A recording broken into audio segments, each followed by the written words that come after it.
Hallo vir die mense wat Afrikaans is op YouTube. My vriend sê hallo. Luister. Mense tel spinnekoppe en slange op. Maar as ek 'n slang of 'n spinnekop moet optel, dan sal ek myself persoonlik bekak. En dan sal ek 'n myl ver in die bos gaan kak.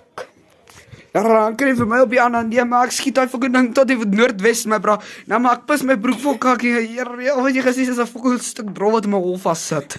Nee, en hierdie mense. Die beste ding is van 'n spinnekop. Kan ek jou sê, né? 'n Spinnekop is gevaarlik. Daai goed byt jou vingertip.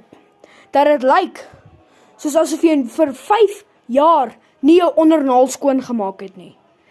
Dit lyk vieslik. Hoor my. Sê nou maar jy loop spar toe, Pick n Pay, waar ook al. En daai sterrie stampie, dit lyk vir jou lekker, né? Dit lyk vir jou lekker.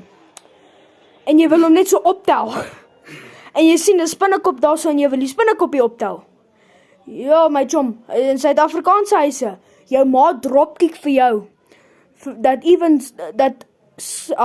Dat Andrei Pollard skaam kry.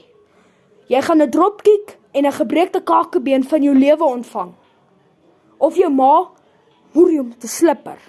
Okay. Sodra jou ma daai spinnekoppie sien, bring 'n spinnekop of 'n slang huis toe.